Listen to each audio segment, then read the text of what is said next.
Ever wish you could like hop in a time machine and watch a master negotiator at work? Yeah. Like be a fly on the wall during some high stakes deal? I'd settle for just reading the contract afterwards. Huh. Right. Well, today's deep dive is kind of like that. We're diving into the world of Donald Dell and his book, Never Make the First Offer. This should be good. I mean, the guy represented everyone from Arthur Ashe to Michael Jordan. Oh, yeah, and Venus and Serena Williams, too. Dell's book is packed with stories from those deals. But what's really interesting is how he breaks down these crazy negotiations into advice anyone can use. Exactly. You don't need to be a hotshot agent to appreciate the stuff he talks about. So true. Dell argues that everything comes down to relationships. But not just like collecting business cards at a networking event. More like actually connecting with people. Right. Totally. He has this great story about bonding with Horst Dassler, the Adidas guy. Oh, yeah. So they're at this dinner party and everyone's falling asleep. But Dell and Dassler, they stay up late just talking. Sounds more fun than your average business meeting. Right. And get this. That one conversation sparked a friendship that lasted for decades. See, that's what I'm talking about. You can't put a price tag on that kind of connection. And Dell's really big on this idea of giving without keeping score. Like, don't just help someone out because you expect something in return.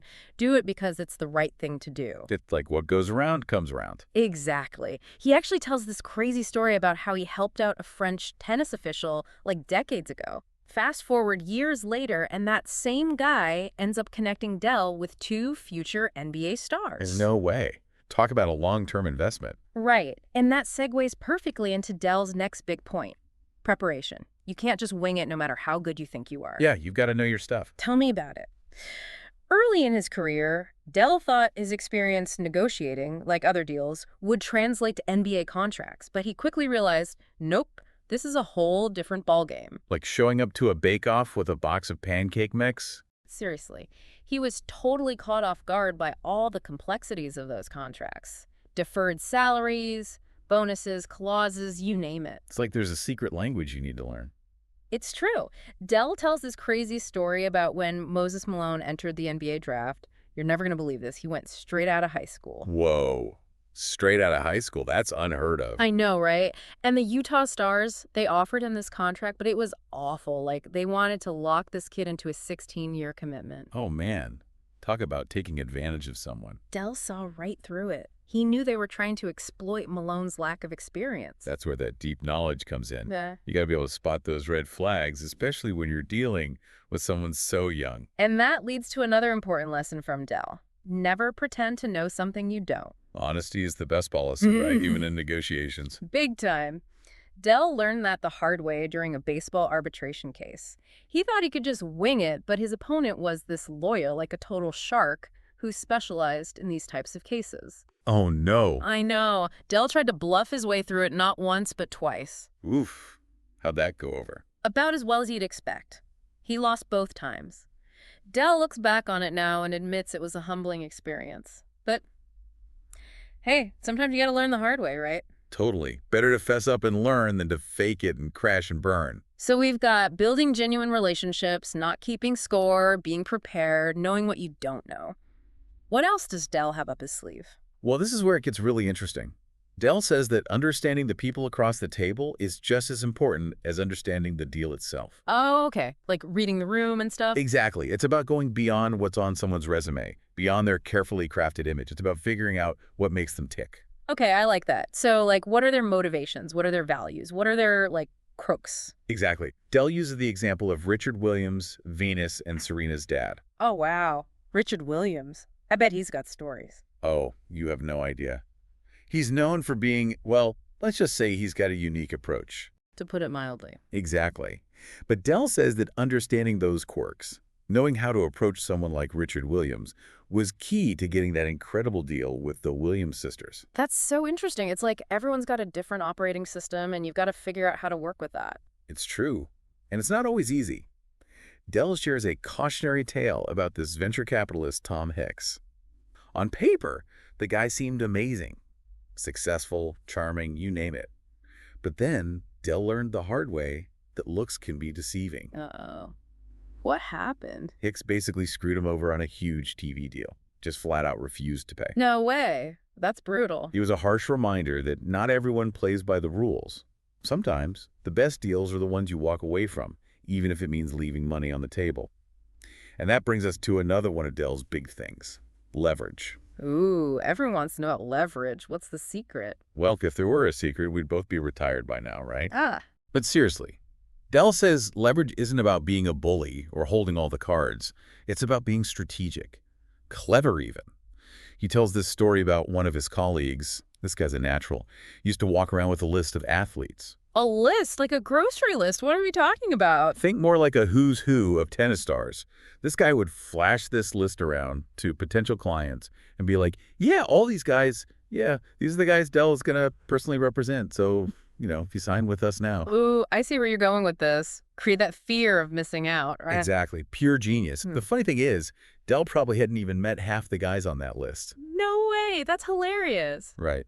But it worked. It's like that whole 6 degrees of separation thing, but with leverage, you know? Right. And Dell is a big believer in tapping into those networks, those connections you might not even realize you have. Like he tells this story about how he landed a sponsorship deal with Geico. Wait, Geico? The car insurance people? What do they have to do with tennis? Exactly. Nobody would have seen it coming. Mm-hmm. But Dell did a little digging and found out that the CEO's wife was a huge tennis fanatic. Get out of here. I'm serious. Yeah. That one connection, that shared interest, opened the door to a deal nobody thought possible. See, this is why I love this stuff. It's like they say, it's not always what you know, it's who you know. It's about being resourceful, thinking outside the box. But Dell also talks about the importance of using your words strategically, choosing them carefully. Oh, totally. Like saying what you mean and meaning what you say. Exactly. Being clear, concise, cutting through the jargon. And here's the thing, a well-timed joke can go a long way too. Oh, for sure. A little humor can really lighten the mood, especially when things get tense. Dell tells this funny story about how he diffused a really tense negotiation by making fun of his client's tennis serve. No way. Did it work? It totally did. Everyone laughed, the tension broke, and they ended up getting a way better deal. See, laughter really is the best medicine, or at least the best negotiation tactic. Right. But Dell does say that humor has to be genuine. Yeah. You can't force it, and it's got to be appropriate for the situation. You don't want to crack a joke at a funeral. Right. Definitely not. Speaking of reading the room, Dell also talks about how important listening is in negotiations, and not just like waiting for your turn to talk. He means really listening. He calls it active listening, picking up on the other person's body language, their tone of voice, all the little things they might not be saying out loud. It's like that saying, we have 2 ears and 1 mouth and should use them proportionally or something like that. Right. Dell talks about how he once walked into a meeting with Jimmy Connors. Oh, Jimmy Connors, the guy was a legend. Totally. But anyway, Dell walks into this meeting and the vibes were so off, he just called the whole thing off right then and there. Whoa, seriously, even though Connors was like a huge deal. Yep. He trusted his gut, knew it wasn't the right situation, and walked away. It takes guts to do that, especially Yeah. when there's so much on the line. Right. And it goes back to what we were saying at the long game. It's about building something that lasts, not just chasing a quick win.